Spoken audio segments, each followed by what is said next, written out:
सभी को जयतारण तरण। हम और आप 14 मार्गणा का प्रकरण चिंतन में ले रहे हैं और 14 मार्गणा के प्रकरण में अपना वर्तमान में मनुष्य गति मार्गणा के संबंध में विचार चल रहा है कि मनुष्य अगर होता है तो इस लोकाकाश में कहाँ कहाँ उत्पन्न होता है और कहाँ कैसा रहता है और कहाँ रहकर लगातार पाप का बंध करता है, कहाँ लगातार रहकर यह पुण्य का बंध करता है और कहाँ वो अपने स्वरूप में रम के मोक्ष जा सकता है। तो ऐसी खोज करना या ऐसा जानना ये मनुष्य गति मार्गणा है। मंगलाचरण।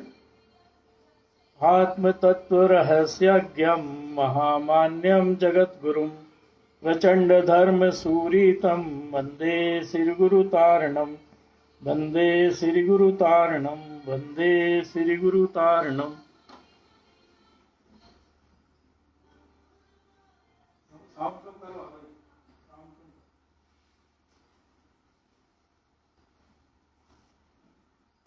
तो आज महावीर जयंती का पर्व है। तो महावीर जयंती पर महाराज जी ने काफी कुछ अपने को बताया है।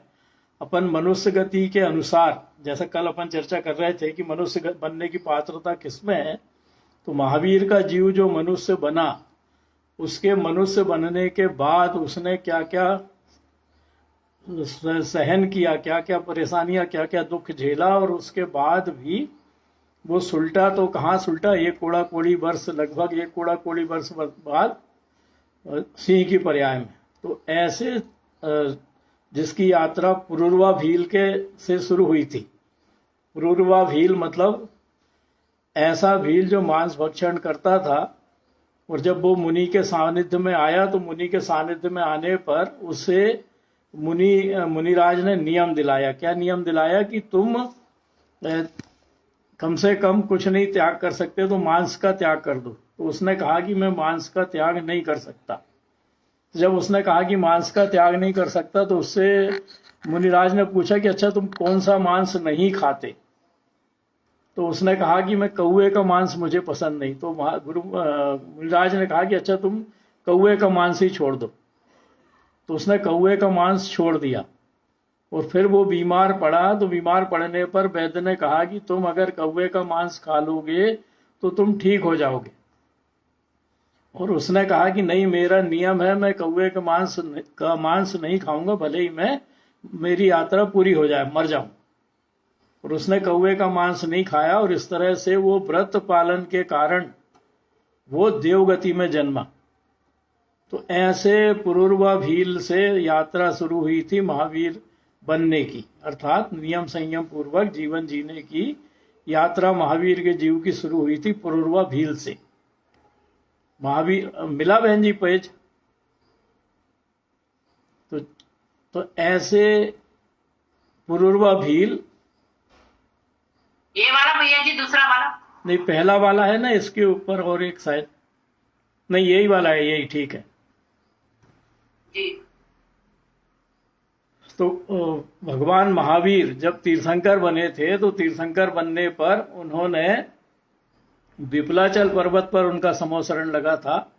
और विपलाचल पर्वत पर समोसरण लगा था और वहां पर उन्होंने क्या दिया था, उपदेश दिया था। ऊपर कर दें बहन जी इसको, या छोटे अक्षर में ही रहने दें, वो दिख जाएगा।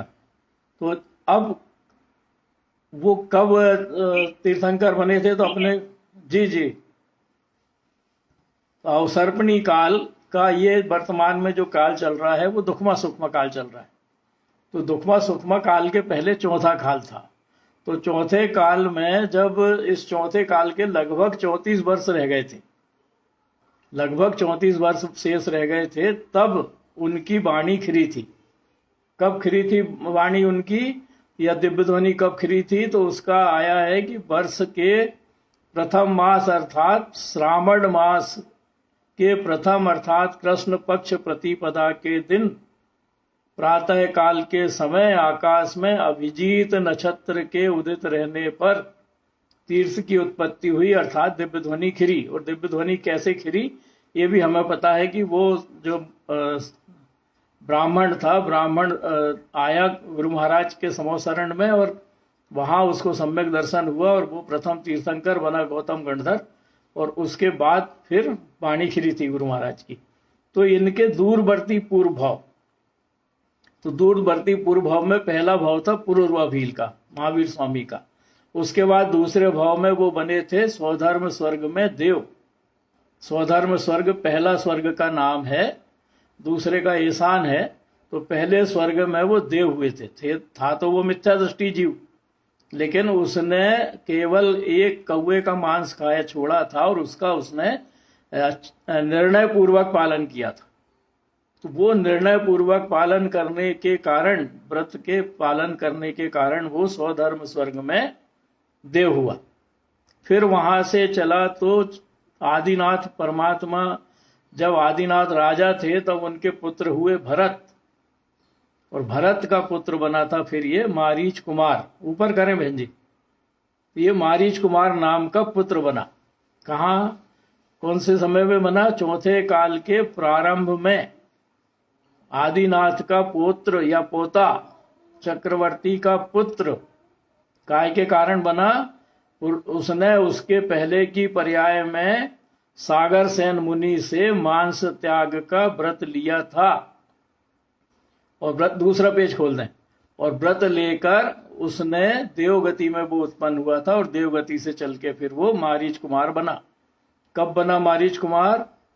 तीसरे काल में हुए थे आदिनाथ परमात्मा, और ये तीसरे काल में ही वो मोक्ष सिधार गए थे। तो इस अपेक्षा से अपन हुंडाव सर्पणी काल के कारण उन्हें तीसरे काल में हुआ मानते हैं और लिखते हैं चौथे काल के प्रारंभ में। तो ऐसे एक कोड़ा कोड़ी सागर पहले, चौथा काल 42,000 वर्ष कम एक कोड़ा कोड़ी सागर का होता है। तो एक कोड़ा कोड़ी सागर पहले ये मारीच कुमार का जीव हुआ राजा चक्रवर्ती के घर, राजा भरत चक्रवर्ती के घर, और इनकी माता का नाम था अनंतमती। जब आदिनाथ परमात्मा ने व्रत संयम लिए, साधु दशा ग्रहण करी, तो ये मारीच कुमार भी उनके साथ साधु बन गया। मारीच कुमार मतलब महावीर स्वामी का एक कोड़ा कोड़ी पहले का तीसरा भाव, एक कोड़ा कोड़ी सागर पहले का तीसरा भाव। एक कोड़ा कोड़ी सागर मतलब 1 करोड़ गुणित 1 करोड़ सागर। एक सागर ही तो कितना बड़ा होता है, तो 1 करोड़ गुणित 1 करोड़ सागर मतलब एक के बाद 14 शून्य, 14 जीरो। तो 14 जीरो एक के बाद जिस संख्या में लगे हों इतने सागर पहले वो मारीच कुमार साधु बना था। किसके साथ? आदिनाथ परमात्मा जब मुनि दशा ग्रहण कर रहे थे, मुनि व्रत ग्रहण कर रहे थे, तब उनके साथ राजा वृषभ देव नाम था उनका, उनके साथ संयम धारण किया। राजा वृषभ देव तो साधना में लग गए, लेकिन ये या बाकी साधु जो बने थे उनके साथ बहुत सारे, उनको पता नहीं था कि भूख प्यास कैसे मिटेगी। तो भूख प्यास की वेदना से व्याकुल हुए वो, और भूख प्यास की वेदना से व्याकुल हुए तो स्वेच्छाचारी हो गए, संयम से भ्रष्ट हो गए और जंगल में फल का सेवन करने लगे, नदियों का पानी पीने लगे, जो अनछना पानी, ऐसा नदियों का पानी पीने लगे, जंगल के फल खाने लगे।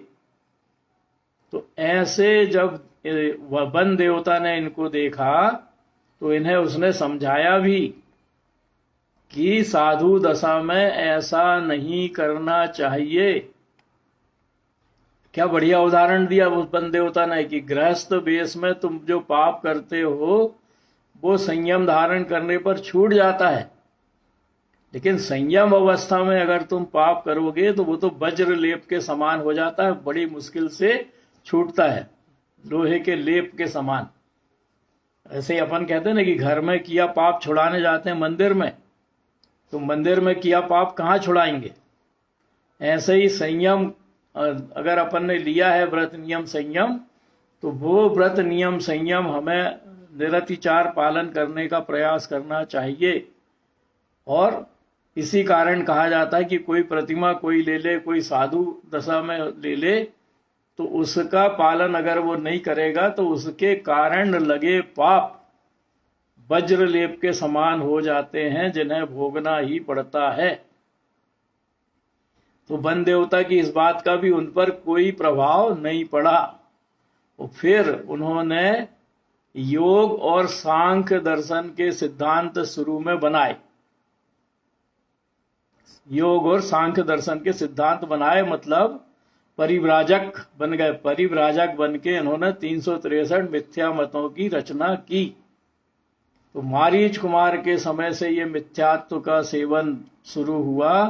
363 मतों की उन्होंने रचना की। अगला पेज खोल दे बहन जी। तो अकेले मारीच कुमार ने नहीं बनाए थे 363 मत। 363 मत का अलग अलग आता है कि किन किन ने बनाए थे। बहन जी अगला पेज खोल दें। तो ऐसे 363 मिथ्या मत किसने चलाए? कहा जाता है मारीच कुमार के जीव ने। और उस मिथ्यात्व के पोषण के कारण उसकी लंबी यात्रा शुरू हुई। और वो लंबी यात्रा जो शुरू हुई तो कितने समय तक चली? एक कूड़ा कोड़ी सागर तक। एक के बाद 14 शून्य। 1 करोड़ में 7 शून्य होते हैं, तो करोड़ का करोड़ में गुणा करेंगे तो 14 शून्य हो जाएंगे। तो ऐसे चली उसकी यात्रा। तो 3 भाव तो अपन ने देखे। पहला भाव पुरूरवा भील का, दूसरा भाव उसका देवगति का, और तीसरा भाव मारीच कुमार का। अब कुतप भी तपता है कोई, तो कुतप तपने के साथ चूंकि मंद कसाय के परिणाम होते हैं, तो उसके कारण भी वो देव बनता है। और बहुत अधिक पुण्य अगर बांध ले तो वो स्वर्गों में भी देव होता है, मतलब वैमानिक देव भी बनता है। तो ऐसी इसी कारण जो मारीच कुमार का जीव है वो कुतप तपने के बाद भी, मिथ्या मत चलाने के बाद भी ब्रह्म स्वर्ग में देव हुआ। क्योंकि ये निदान बंद करते हैं। निदान बंद करते हैं कि मैं देवगति में जाऊं और अपने इंद्रिय विषयों को भोगूं। तो ऐसे ये निदान बंद करने वाले साधु जो देवगति में जन्मते हैं और फिर देवगति में वहां के सुख भोगने का चूंकि निदान करते हैं तो भोगते हैं।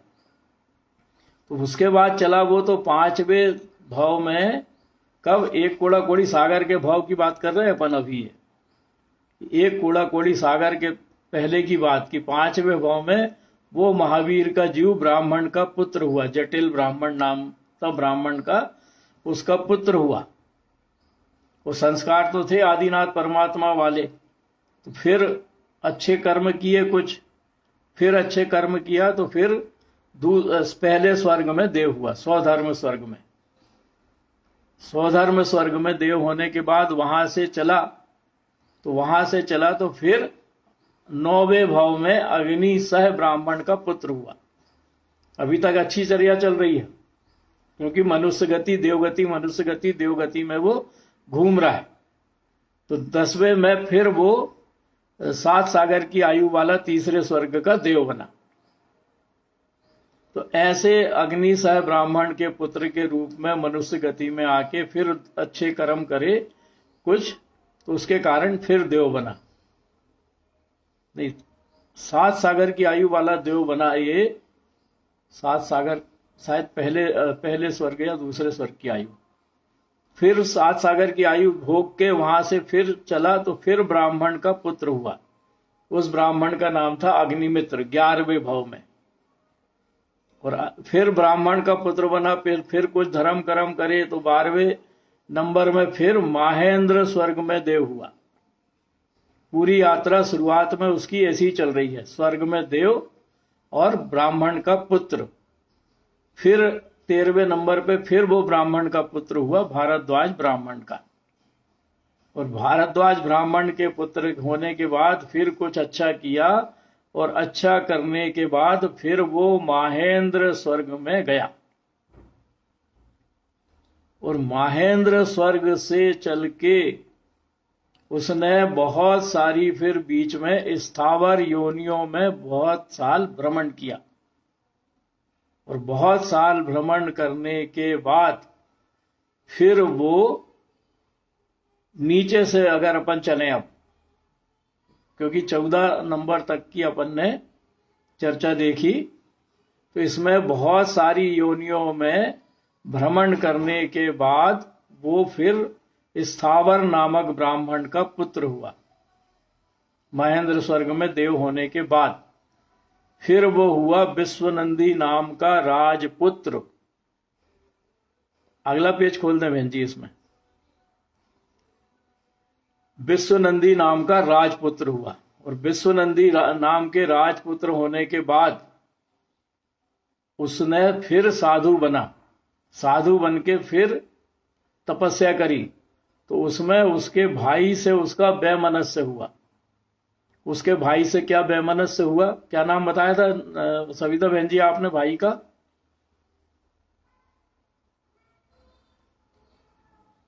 क्योंकि अपन अब चल रहे हैं, अपन 5वें काल के पहले वाले भावों में देख रहे हैं। पहले अपन ने 14 भाव देखे, एक कोड़ा कोड़ी सागर पहले वाले, विश्वभूति और मरुभूति नाम थे शायद। हाँ, मरुभूति। तो एक कोड़ा कोड़ी सागर पहले वाले भाव अपन ने देखे। अब अपन देख रहे हैं पंचम काल के पहले वाले भाव। पंचम काल लगने के पहले 18वां भाव। तो 18वां भाव उनका था राजपुत्र का, ब्राह्मण के यहाँ जन्म। और फिर नीचे से 17वां भाव, मतलब पंचम काल लगने के पहले 17वां भाव था उनका महेंद्र स्वर्ग में देव। और फिर वो 16वें नंबर पर हुए विश्वनंदी नाम के राजपुत्र। और वहां पर विश्वनंदी नाम के राजपुत्र ने अपने चचेरे भाई, जब वो मुनि दशा में थे तो चचेरे भाई से उनकी जो भी बात सुनी, उसकी कहानी है पूरी, अपन नहीं ले रहे। तो हुई खटपट, तो उन्होंने निदान बंद किया, मैं तुझे मार डालूंगा। मुनि तो है, मुनि करके तपस्या भी कर रहे हैं, तो तपस्या करके कुंड का बंद भी करेंगे। तो फिर वो महाशुक्र देव में देव हुए। और महाशुक्र में देव होने के बाद 14वें भाव में वो हुए त्रिप्रष्ट नारायण। 11वें तीर्थंकर अपने थे राजा श्रेयांसनाथ, उस समय हुआ था त्रिप्रष्ट नारायण। तो त्रिप्रष्ट नारायण हुए वो कब? 11वें तीर्थंकर के समय, श्रेयांसनाथ तीर्थंकर के समय त्रिप्रष्ट नारायण हुए। अपने छोटे भाई को मारा, प्रतिनारायण को, जो उनका पूर्व जन्म में भाई था उसको मारा नारायण बन के, वो था प्रतिनारायण। नियम है कि नारायण प्रतिनारायण को मारता है और नारायण और प्रतिनारायण दोनों नरक जाते हैं। तो ये त्रिप्रष्ट नारायण बन के महावीर का जीव, जिसकी यात्रा मारीच कुमार से शुरू हुई थी, पंचम काल लगने के पहले 14वें भाव में नारायण हुआ। नारायण बन के प्रतिनारायण को मारा और 13वें भाव में गया 7वें नरक में। तो 7वें नरक का नारकी बना। और नरक से 7वें 6वें नरक से निकलता है जीव तो सिंह ही, अधिकतम सिंह ही बनता है। तो 7वें नरक की 33 सागर की यात्रा पूरी करके निकला, तो फिर बना सिंह। सिंह बनेगा तो पाप ही कमाएगा, तो पाप कमाया और पाप कमा के फिर गया प्रथम नरक में। कौन से भाव में? 11वें भाव में। 11वें भाव में प्रथम नरक में गया, वहां से निकला तो फिर सिंह बना। और फिर वो सिंह बन के प्रथम नरक से आया था, तो प्रथम नरक में उसने अपने बहुत सारे पाप काट लिए, पुण्य का संचय वहां भी कर लिया, भाव जैसे भी करा हो। फिर सिंह की पर्याय में आया, तो सिंह की पर्याय में आने के बाद पाप कट गए, पुण्य पल्ले में ज्यादा हो गया, तो फिर वो सिंह केतु नाम का देव हो गया। सिंह केतु नाम का देव हुआ पंचम काल के पहले 9वें भाव में। फिर 8वें भाव में वो हुआ विद्याधर। 8वें भाव में विद्याधर हुआ। बदल दे बहन जी पेज। और फिर विद्याधर बन के 7वें भाव में वो हुआ 7वें स्वर्ग में देव। पंचम काल लगने के पहले महावीर का जीव 7वें भाव में बना था देव। और देव बन के वहां की यात्रा पूरी करके फिर बना हरिसेन ब्राह्मण का पुत्र 6वें भाव में। 6वें भाव में फिर उसकी वैसे ही यात्रा शुरू हो गई जैसी पहले थी। तो फिर बना वो 6वें भाव में हरिसेन नामक राजपुत्र, ब्राह्मण के यहाँ जन्म लिया, हरिसेन नामक राजपुत्र बना। देखो लीला कर्मों की, 7वें नरक की यात्रा भी कर रहा है और निकल के राजपुत्र भी बन रहा है। तो जो पूर्व में पुण्य कर्म का संचय किया था उसने, नारायण बन के, उसके पहले साधु बन के, वो सब उदय में आ रहे, उसके कारण बना वो हरिसेन नाम का राजपुत्र। और वहां से मरण करके फिर गया 5वें भाव में देव। देव बन के फिर नीचे आया। कहाँ? पंचम का चौथे काल के अंत में, पंचम काल शुरू होने के पहले चौथे भाव में वो फिर राजपुत्र बना। महावीर का जीव फिर राजपुत्र बना। वो फिर वहां से चला तो फिर स्वर्ग में देव हुआ तीसरे भाव में। वो तीसरे भाव में देव बनने के बाद फिर वो नंदन नामक पुत्र हुआ दूसरे भाव में। और दूसरे भाव में पुत्र होके, संजन पुत्र होके, फिर पिछले भाव में महावीर बनने के पहले वाले भाव में अहमेंद्र हुआ। अच्युत स्वर्ग में अहमेंद्र हुआ और वहां से चल के फिर वो बना महावीर। तो सिंह की पर्याय उसकी जो आई ना, वो आई अपन ने जो 18 भाव की चर्चा करी, उस 18 भाव के पहले जो अपन ने कहा कि वो स्थावर गतियों में, तिर्यंच गतियों में लगातार बहुत लंबे समय तक भ्रमण करता रहा। अपन ने शुरू के 15 भाव देखे और नीचे के 18 भाव देखे। तो उन 15 भाव के बाद और इन 18 भाव के पहले की जो एक कोड़ा कोड़ी सागर की उसकी लंबी यात्रा थी, उस यात्रा में वो महावीर का जीव एकेंद्री भी बना, निगोदिया भी बना, तिर्यंच भी बना, नारकी भी बना, हर पर्याय में गया और हर पर्याय में अनेक दुख भोगे। और जब सुलटा तो सुलटा वो सिंह की पर्याय में, और सिंह की पर्याय में सुलट के और फिर वो 10वीं पर्याय थी वो सिंह की। 10 नंबर पर जो लिखा हुआ है दिख रहा है आपको, सिंह की पर्याय।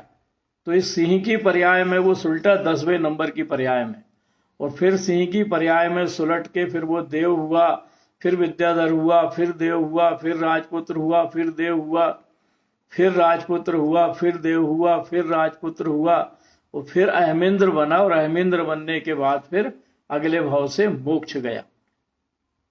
तो ऐसी यात्रा मनुष्य गति में महावीर बनने वाले तीर्थंकर की हो सकती है। तो हम और आप तो सामान्य साधारण मनुष्य हैं। हटा दें बहन जी, ये सारी आज की पोस्ट में आपको पढ़ने को मिल जाएगा। अगर आप लोग पढ़ना चाहें तो जो मेरी पोस्ट डलती है उसमें ये पढ़ने को मिल जाएगा आपको, जो अपन ने यहाँ स्क्रीन पर देखा है। तो ऐसा महावीर का जीव जिसके शुरू के 15 भाव अच्छे थे, नीचे के 18 भाव अपन ने देखा वो भी कुछ कुछ अच्छे थे, लेकिन बीच के जो भाव थे 18 भाव पहले 15 भाव के बाद, उसने कौन सी पर्याय ऐसी थी जिसमें वो नहीं गया।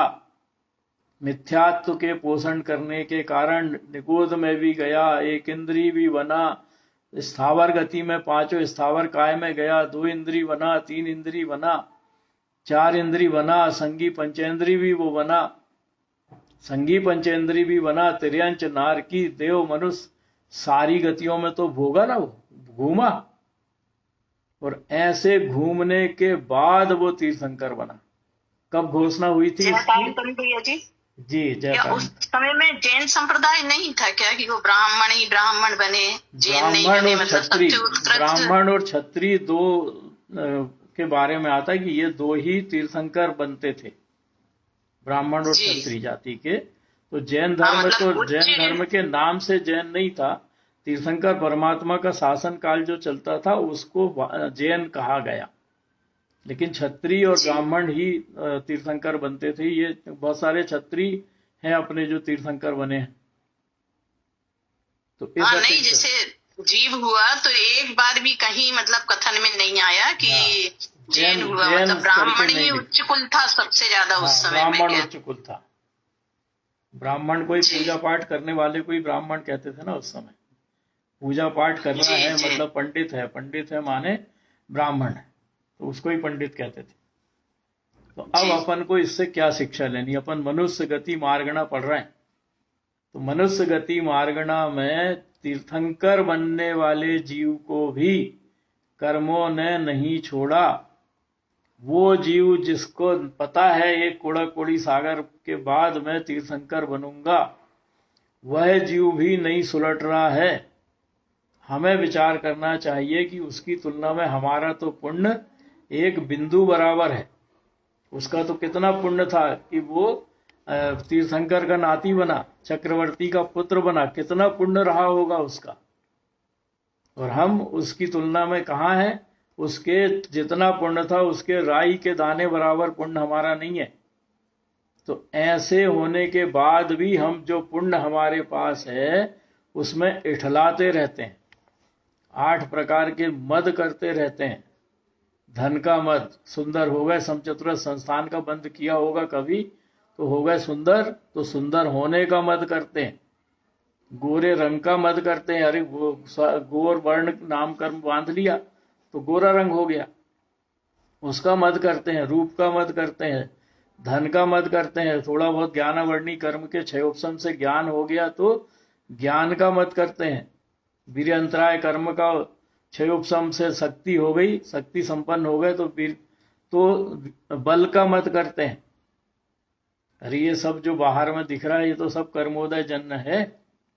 वो कर्मोदय जन्म परिणति में अगर हम उलझ रहे हैं, मद कर रहे हैं, तो फिर क्या हमको वापस मनुष्य गति या देव गति मिलेगी? मनुष्य गति के परिणाम की चर्चा अपन कर रहे थे कि किसमें मनुष्य बनने की पात्रता है। तो जो सलाखा पुरुष बनते हैं, 63 सलाखा पुरुष, वो 63 सलाखा पुरुष में तो और भी ज्यादा विशेषता है। जो 63 सलाखा पुरुषों में जन्म लेता है, मतलब 24 तीर्थंकर, 12 चक्रवर्ती, 9 नारायण, 9 प्रतिनारायण और 9 बलभद्र जो होते हैं, उनके जीवन में संयम, तप और ज्ञान से युक्त वो होते हैं।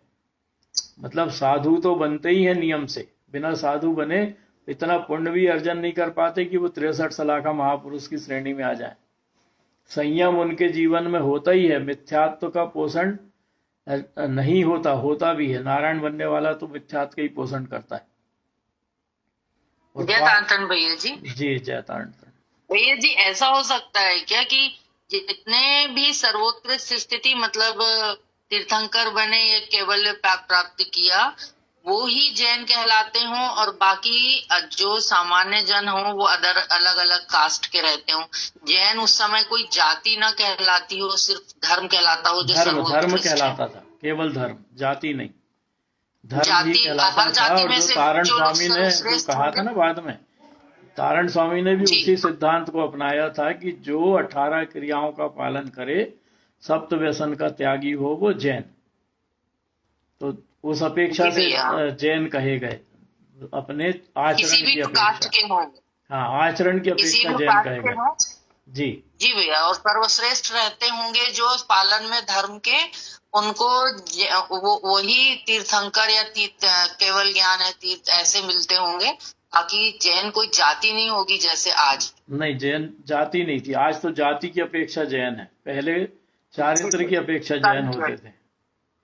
जी भैया, चारित्र की अपेक्षा जो 18 क्रियाओं का पालन करे। तो तारण स्वामी के समय भी जो दूसरी जातियों के लोग जैन बने थे तो उनने पहले 18 क्रियाओं का नियम लिया था, सप्त व्यसन का त्याग का नियम लिया था।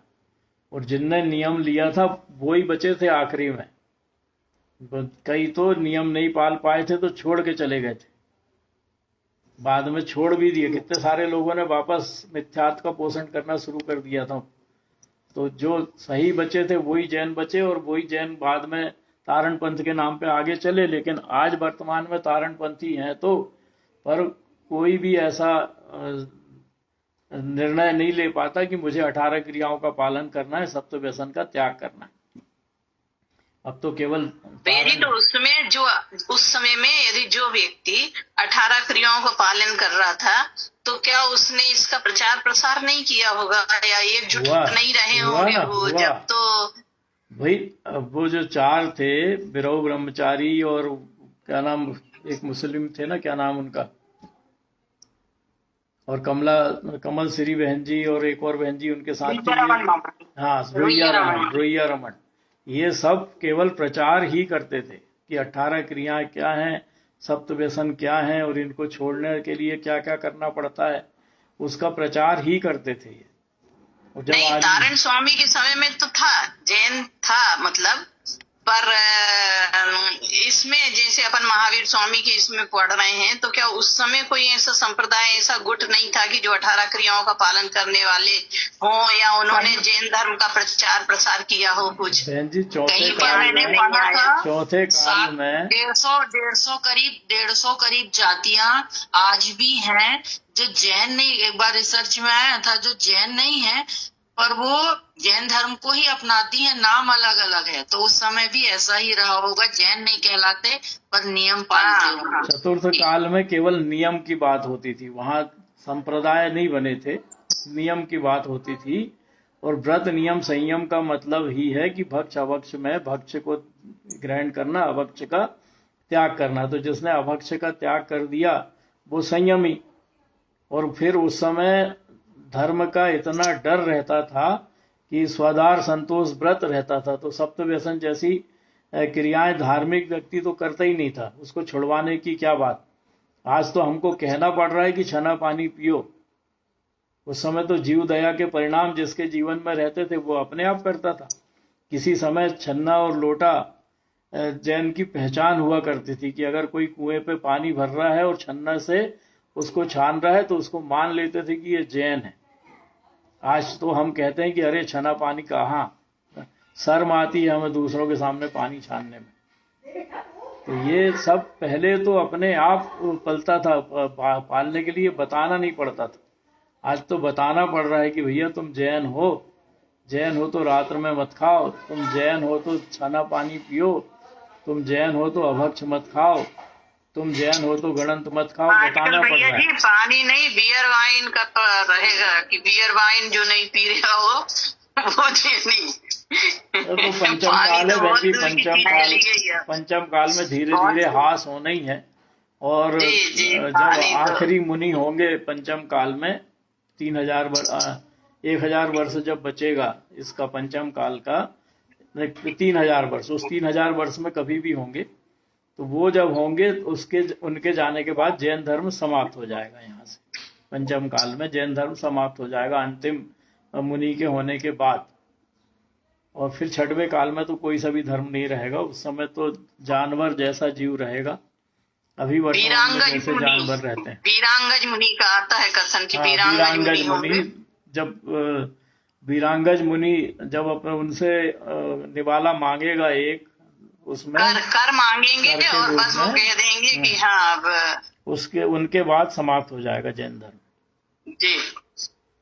तो अब अपन देखें कि अपन अगर हम 63 सलाखा पुरुष में भी जाना चाहते हैं तो संयम तप ज्ञान से युक्त जो पात्र होते हैं वो 63 सलाखा महापुरुषों में जाते हैं। और दूसरा और बड़ा कि अपने योग्य कार्य ही करते हैं। देखिए घर में तो अपन बाथरूम साफ कर लें तो कोई दिक्कत नहीं, घर की अंदर की नाली है तो उसको थोड़ा बहुत साफ करना पड़े तो कर लेते, क्योंकि हमें ये लगता है कि हम अशुद्ध व्यक्ति को, शूद्र व्यक्ति को अपने घर में नहीं घुसाएंगे। लेकिन अगर हम बाहर की जो नाली बह रही है सार्वजनिक, उसको साफ करने लगें तो फिर हम कौन सा कार्य कर रहे हैं, हम भी शूद्र हो गए ना। तो उच्च कुल में जन्मे हैं और अगर हम ऐसा कार्य कर रहे हैं, मैंने एक को प्रत्यक्ष देखा है ऐसे पीछे की नाली, अपने घर के पीछे की नाली साफ करते प्रत्यक्ष देखा है, और वो जैन कुल का व्यक्ति। तो वो जैन कुल का व्यक्ति अगर ऐसा कर रहा है तो वो कौन सा कुल का हो गया, वो शूद्र कुल का हो गया। तो ऐसे ही 63 सलाखा पुरुष में जन्म लेने वाले अपने योग्य कार्यों से ही संयुक्त होते हैं और आर्दव मार्जव गुण से परिपूर्ण होते हैं, ये गुणों से युक्त होते हैं। तो अब अपन को मनुष्य गति में देखना है कि मनुष्य गति में भी अगर अपन जाना चाहते हैं या कोई भी जीव जाना चाहता है तो वो कैसे जा सकता है। क्योंकि मनुष्य अपन ने देख लिया कहाँ कहाँ रहते हैं, भोग भूमि में रहते हैं, कुभोग भूमि में रहते हैं, 5 मलेच्छ खंड में रहते हैं, 2 आर्य खंड में रहते हैं जम्बूद्वीप में, और विदेश क्षेत्र में रहते हैं। तो इतने जगह रहते हैं। या समग्र रूप से 2.5 द्वीप की बात करें तो भरत क्षेत्र के आर्य खंड में आर्य मनुष्य रहते हैं, मलेच्छ खंड में मलेच्छ रहते हैं भरत ऐरावत, और क्षेत्र के 5 भरत 5 ऐरावत, तो 5 भरत क्षेत्र के आर्य खंड, 5 ऐरावत क्षेत्र के आर्य खंड में आर्य जीव, और 5 भरत और 5 ऐरावत, इनके 5 मतलब 50 मलेच्छ खंड में रहते हैं मलेच्छ जीव। इसी तरह विदेश क्षेत्र में रहते हैं आर्य जीव, कहें क्योंकि वहां चौथा काल है। और भोग भूमि में रहते हैं मनुष्य, कुभोग भूमि में रहते हैं मनुष्य, और विद्याधर जाति के देव रहते हैं भरत क्षेत्र ऐरावत क्षेत्र में वृषभाचल पर्वत पर। इतने प्रकार के मनुष्य होते हैं। और उसके अलावा फिर होते हैं सम्मूर्छन। तो सम्मूर्छन की तो अपन ने अभी बात ही नहीं करी है, इसके बाद पढ़ेंगे। और जो आप पूछ रही थी सविता बहन जी गर्भज का, तो पोतज, जरायुज और अंडज, इन तीनों को गर्भज जीव कहते हैं। पोतज माने जो जिसके शरीर पर कोई आवरण नहीं होता और जन्म लेते ही चलने आदि की सामर्थ्य जिसमें आ जाती है, ऐसे जीव को बोलते हैं पोतज। तो जैसे सिंह का जीव, तो सिंह जब पैदा होता है तो उसके शरीर पर कोई आवरण नहीं होता, और वो पैदा होता है, पैदा होते साथ वो चलना शुरू कर देता है, भले ही थोड़ा बहुत समय लगे, 10, 5, 50 मिनट, वो चलना शुरू कर देता है। या नेवला भी पोतज जीव होता है, उसके शरीर पर भी कोई आवरण नहीं होता। इसी तरह से दूसरे हैं जरायुज। जरायुज माने ऐसे जीव जिनके शरीर पर जाल होता है या जाल समान आवरण होता है, और वो जाल मांस से, खून से सना रहता है। तो ऐसे जन्म जिनका होता है उनको बोलते हैं जरायुज।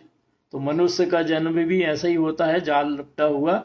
हाथी के बच्चे को अगर कभी देखा हो तो हाथी के बच्चे का जन्म भी ऐसे ही, उसके चारों तरफ जाल लिपटा रहता है। गाय का भी बछड़ा होता है तो वो भी, उसके चारों तरफ भी जाल लिपटा रहता है। तो ऐसे जन्म लेने वाले जीवों को बोलते हैं जरायुज। और अंडज तीसरे प्रकार के, अपने नाखून जैसे कड़े होते हैं ऐसे कड़ा वो होता है अंडा, गोल आकार का होता है। तो ऐसे शुक्र, लहूमय तथा नख के समान कठिन आवरण सहित गोल आकार का धारक तथा अंडे से उत्पन्न होने वाला जीव अंडज कहलाता है। और जैसे कोई भी पक्षी, चील, कबूतर या जो भी हैं, और ये तीनों जन्म गर्भ जन्म कहलाते हैं। अंडज, पोतज और जरायुज, ये तीनों जन्म गर्भ जन्म कहलाते हैं।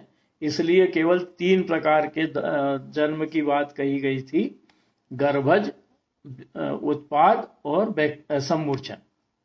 और इसी अपेक्षा से लिखा गया था कि गर्भज के अलावा जितने भी त्रियंच का जन्म होता है वो सारे, ये त्रियंच या मनुष्यों का जन्म होता है गर्भज के अलावा, वो सारे जीव सम्मूर्छन जीव कहलाते हैं, या उनका सम्मूर्छन जन्म ही होता है। तो गर्भज में 3 समाहित हो गए। अंडज, पोतज और जरायुज जन्म के अलावा जीवों का जो जन्म होता है, चाहे मनुष्य दशा में हो चाहे त्रियंच में, क्योंकि देव और नरक में तो केवल बैक्रिया उत्पाद जन्म होता है, तो उन सारे को कहते हैं सम्मूर्छन। तो ये अपन सम्मूर्छन जीव में और पढ़ेंगे। अपन बात कर रहे थे मनुष्य बनने की। तो मनुष्य बनने के लिए सबसे पहली शर्त तो है भद्र विनीत परिणाम, विनयशीलता, प्राणी मात्र के प्रति विनय के भाव, प्राणी मात्र के प्रति हमारे मन में किसी प्रकार के घृणा के भाव ना हो, प्राणी मात्र के प्रति हमारे भीतर साधर्मी वात्सल्य का भाव हो, और मार्दव आर्जव परिणाम, मतलब न मान कसाय हो भीतर में और न मायाचारी हो, सरल परिणाम हो। दूसरों से जब बात करें तो प्रसन्नता पूर्वक करें, प्रसन्नता पूर्वक करें। किसी से अगर अपन हंस के बात करते हैं तो वो प्रसन्न हो जाता है, और किसी से टेढ़ा मुंह करके बात करते हैं तो फिर वो अपने को देख के प्रसन्न नहीं होता, अपने से बचने की कोशिश करता है। वैसे प्रसन्नता पूर्वक जब हम बात करते हैं किसी से तो वो अपने को देख के प्रसन्न होता है, मतलब सुख का अनुभव करता है। ऐसे ही किसी से बात करें तो सकारात्मक बात करें। सकारात्मक मतलब ऐसी बात जिससे वो चिंतित भयभीत ना हो, जिससे वो दुखी ना हो।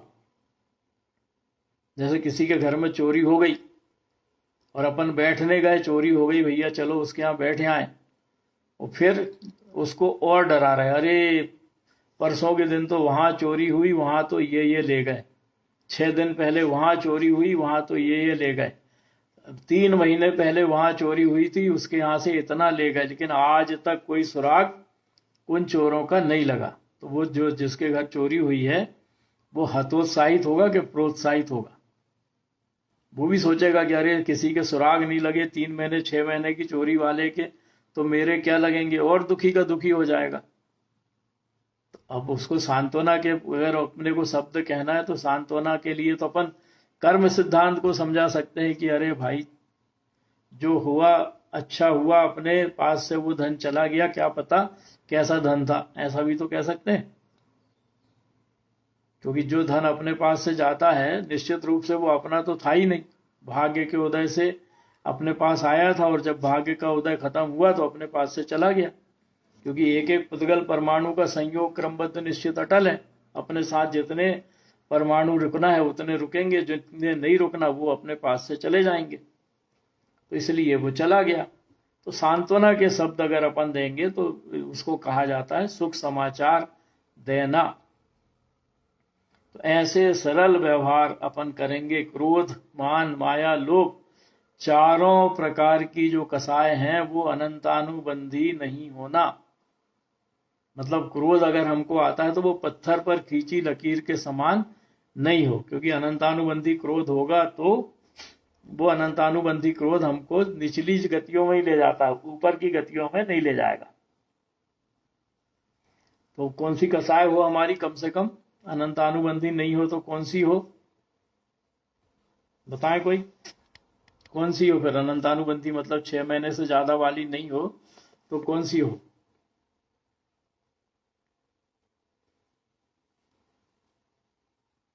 बोले कोई?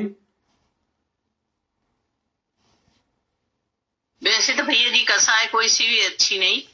अरे वर्तमान परिस्थिति में अगर हमारी हो ताकि हम नियम संयम तो धारण कर सकें। जी, प्रत्याख्याना वरण हो, मतलब 15 दिन से ज्यादा वाली ना, 15 दिन से 6 महीने वाली हो, ज्यादा से ज्यादा 15 दिन से 6 महीने के बीच वाली, और वो हो तो 5वें गुण स्थानवर्ती। और अगर अनंतानुबंधी है, भूल ही नहीं रहे हैं, 1 साल 2 साल पहले किसी ने मेरे को गाली दी थी और आज भी याद है, तो फिर हमारी अनंतानुबंधी कसाय है।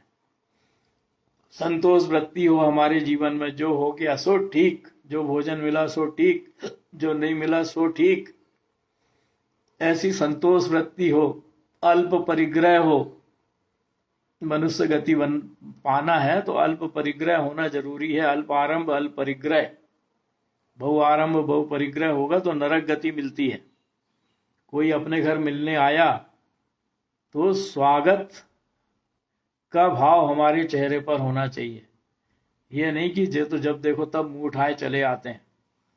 ऐसा अगर भाव है तो वो भैया जैसे अपन कोई शत्रुता या कुछ भी ऐसा वक्त का बना और उस समय अपन ने उस जीव से बोल लिया, अपन ने जय जिनेंद्र कर ली, बोल लिए अपन अपनी तरफ से, और फिर जैसे साधारण अपन बात करते थे, फोन करते थे या फिर नहीं कर रहे, तो उसमें भी क्या अनंतानुबंधी रहेगी अपनी? नहीं रहेगी। अपने तरफ से क्षमा भाव आ गए, मतलब अपन ने उसके बारे में विचार करना बंद कर दिया, और अपन ने उसके बारे में विचार करना, अपन भी नहीं कर रहे, संपर्क सामने वाला भी नहीं करता अपने से और अपन भी नहीं करते, तो क्या वो अनंतानुबंधी खाते में तो नहीं जाएगी? अगर अपन उसके बारे में विचार कर रहे हैं तो जाएगी, उसके बारे में विचार करना ही बंद कर दिया तो नहीं जाएगी।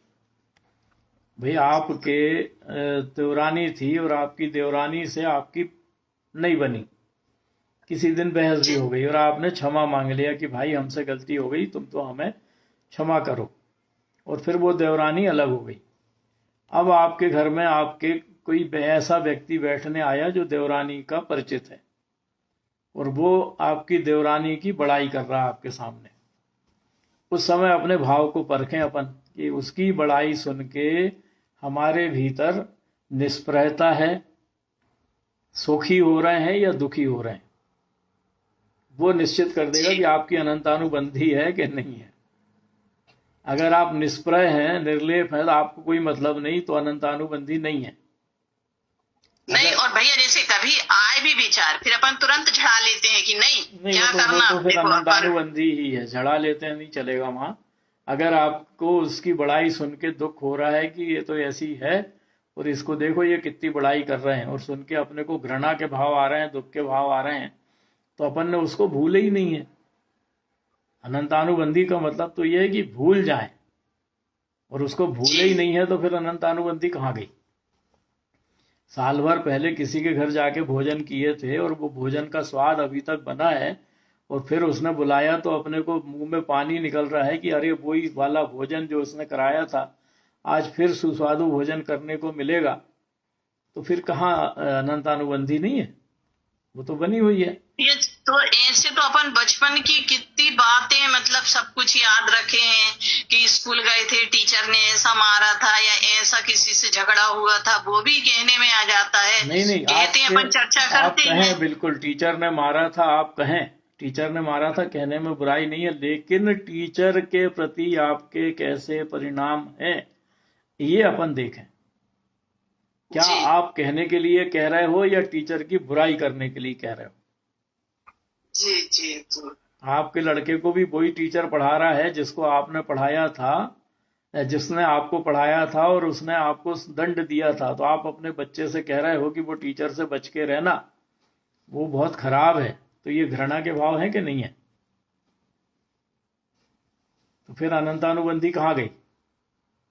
अनंतानुबंधी साथ में है। अपन अगर अपन ने परिस्थितियों को याद रख के और हमारे भीतर घृणा के भाव आ रहे हैं, किसी भोग को आपने भोगा, 5 इंद्रिय के किसी विषय को भोगा, किसी व्यक्ति विशेष के साथ भोगा या किसी कोई भी इंद्रिय का विषय भोगा, वो व्यक्ति विशेष के साथ जो भोग भोगे थे वो आज भी याद है, और उस भोग को याद कर करके प्रसन्न हो रहे हैं, मन में राग उत्पन्न हो रहा है, विषयों की अभिलाषा जाग रही है, तो कहाँ की फिर प्रत्यक्ष खाना बनना? अनंतानुबंधी नहीं है।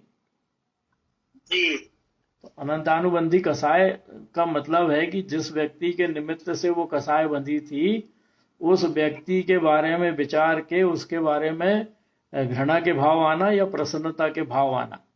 विषय भोग को भोग के प्रसन्न हो रहे थे तो प्रसन्नता के भाव आएंगे, किसी से वैमनस्यता थी तो वैमनस्यता के कारण घृणा के भाव आएंगे। और ये भाव अगर आ रहे हैं तो निश्चित रूप से वो 6 महीने पहले के भाव हैं, तो अनंतानुबंधी कसाय हमारी खड़ी है अभी। और अगर हम निर्लिप्त हैं, उस व्यक्ति की चर्चा भी हो रही है, तो अपने को क्या लेना देना? उसने कहा था तो कहा होगा, उसकी वो जाने, हमने तो उसको क्षमा कर दिया, हमें उसके बारे में कोई विचार भी नहीं करना, कोई चर्चा भी नहीं करना, तो अनंतानुबंधी नहीं है। और नहीं तो जैसे ही वो व्यक्ति सामने दिखे और उसके बारे में याद आ जाए कि इसने मेरे साथ ऐसा किया था, तो अगर आपको याद आ गई, मतलब याद बनी हुई है, तो फिर वो अनंतानुबंधी ही है। इसलिए तो मनुष्य गति में जाने वाले के लिए कहा है, स्वागत पर तत्परता, घर माही जो शत्रु आवे, मान बाको कीजिए। अपने घर में शत्रु भी आए तो उसका सम्मान करो, तो अनंतानुबंधी नहीं तो रार करो, तो अनंतानुबंधी नहीं है। और अगर शत्रु आया और हमें तो इससे मिलना ही नहीं है, घर के दरवाजे बंद कर दिए या बच्चे को बोल दिया बोल दे नहीं है ना घृणा के भाव, तो कहाँ गई फिर अनंतानुबंधी? इसी तरह अल्प संभाषण, बहुत कम बोलना, बहुत कम जो बोलेगा वो भी मुनि दशा के समान उसका आचरण हो जाएगा और मनुष्य गति की प्राप्ति में वो भी निमित्त बनेगा। क्योंकि जब हम कम बोलेंगे तो फिर हमारे मुंह से निकलने वाली जो दुख देने वाले विचार हैं वो भी कम रहेंगे, दूसरों को दुख देने वाले भाव भी कम रहेंगे। इसलिए कम से कम बोलने की आदत अपनी होनी चाहिए। प्राणी मात्र के प्रति ईर्षा रहित परिणाम अगर हमारे हैं तो हमको मनुष्य गति में जाने को फिर से मिल सकता है। प्राणी मात्र के प्रति ईर्षा रहित परिणाम, जब ईर्षा नहीं रहेगी तभी तो अनंतानुबंधी जाएगी। वो किसी के भी प्रति हमारे मन में ईर्षा के भाव हैं तो हमारी अनंतानुबंधी जाने वाली नहीं है। इसी तरह अच्छी परिस्थिति हो, विपरीत परिस्थिति हो, संक्लेश के परिणाम नहीं करना। मतलब आर्त ध्यान, रौद्र ध्यान की तो मनाही है, मनुष्य बनने वाला रौद्र ध्यान करता ही नहीं, अनार्त ध्यान भी नहीं करता, मतलब संभाव में रहता है। कितने ही पाप का उदय आ जाए तो भी संभाव में रहेगा, कितने ही पुण्य का उदय आ जाए तो भी संभाव में रहेगा, संक्लेश परिणाम नहीं करेगा, वो मनुष्य गति में जाएगा, क्योंकि वो साता वेदनी बांधेगा, असाता वेदनी नहीं बांधेगा, अशुभ नाम कर्म नहीं बांधेगा, शुभ नाम कर्म बांधेगा। तो ऐसा जीव मनुष्य गति में जाता है। धर्म ध्यान में रत, जब आर्त ध्यान रौद्र ध्यान नहीं करेगा तो कौन से ध्यान करेगा? धर्म ध्यान। इसलिए धर्म ध्यान में रत। तो धर्म ध्यान भी कौन सा? कोई भी कर सकते हैं। आज्ञा विचय, अपाय विचय, विपाय विचय या संस्थान विचय में कोई सा भी ध्यान कर सकते हैं दिन भर। आज्ञा विचय धर्म ध्यान कर लो कि जिन्हें परमात्मा ने कहा है जीव अलग है, पुद्गल अलग है, ऐसे ही मैं इस शरीर से भिन्न हूं। जितने मेरे साथ संयोग में हैं जीव, मेरे परिवार के जीव, ये भी मेरे से भिन्न है। जितनी संयोग में मेरे साथ वस्तुएं हैं, धन संपत्ति, मकान, दुकान, ये सब भी मेरे से भिन्न है। ऐसे ही चिंतन करने में क्या जा रहा है? अरे 12 भावना का चिंतन कर लो, वो भी आज्ञा विचय धर्म ध्यान है। रोज 12 भावना ही पढ़ें और उसका चिंतन भी करें कि दिपे चाम चादर मढ़ी, हाड़ पिंजरा दे, भीतर यासम जगत में और नहीं गिनगे। कर लें चिंतन कि ये जो शरीर है, इस पर जो आवरण चढ़ा है, ये अंदर से इतना घिनौना है कि इसमें मल, विष्टा, मूत्र और 9 द्वार से जो लगातार घिनकारी तत्व निकलते रहते हैं, वो इसके भीतर भरे हुए हैं, तभी इसमें से निकलते हैं। ऐसे चिंतन करें कि ये शरीर अलग है, छूटने वाला है, मैं तो इससे भिन्न, अजर अमर अविनाशी गायक तत्व भगवान आत्मा हूं। यही आज्ञा विचय धर्म ध्यान हो जाएगा। तो ऐसे धर्म ध्यान का चिंतन करने से हमारे ना आर्त परिणाम होंगे, ना रौद्र परिणाम होंगे। अधिकतम हम स्वरूप का चिंतन मनन करेंगे। तो ऐसे जीव मनुष्य गति में जाते हैं, जिनको कहा जाता है धर्म ध्यान से में रत। दानशीलता के परिणाम अगर हमारे पास है, हम सक्षम हैं दान देने में, तो हमें दान देना ही चाहिए, या जितनी हमारी शक्ति हो उसके अनुसार हमें दान देना चाहिए। पात्रों को श्रद्धा पूर्वक, कुपात्रों को करुणा पूर्वक। ये हमें हमेशा ध्यान रखना चाहिए कि पात्रों को श्रद्धा पूर्वक, कुपात्रों को करुणा पूर्वक। अगर हम कुपात्रों को श्रद्धा पूर्वक दान देंगे तो वो मिथ्यात्व का पोषण कहलाएगा, और मिथ्यात्व का पोषण करने में दर्शन मोहिनी का तीव्र बंध होगा, और दर्शन मोहिनी का तीव्र बंध हमें निचली गतियों में ही ले जाता है, उच्च गति में नहीं ले जाता। और सामायिक जिसे अपन कहते हैं पूर्व पापों का प्रायश्चित, तो पूर्व पापों का प्रायश्चित हमेशा करते रहना चाहिए। अगर हम पापों का प्रायश्चित करते रहेंगे तो निश्चित रूप से हमें अंदर में फिर से वो पाप करने की भावना नहीं होगी। तो ऐसा आज अपन ने भगवान महावीर स्वामी के बारे में के माध्यम से अपनी मनुष्य गति को कैसे सुधारें इसका चिंतन किया। और मनुष्य गति मार्गणा में अब सम्मूर्छन जीव का थोड़ा सा विवरण बचा है, फिर अपन देवगति मार्गणा कल चिंतन में लेंगे। किसी का कोई प्रश्न हो तो अपन लेते हैं, और नहीं तो स्तुति। आज तो महावीर जयंती है तो बहुत सारे लोग चले गए। चलिए। निज निधि निज में बताई, यह अनंत उपकार है, इसके लिए जिन वाणी माँ को वंदना सतबार है।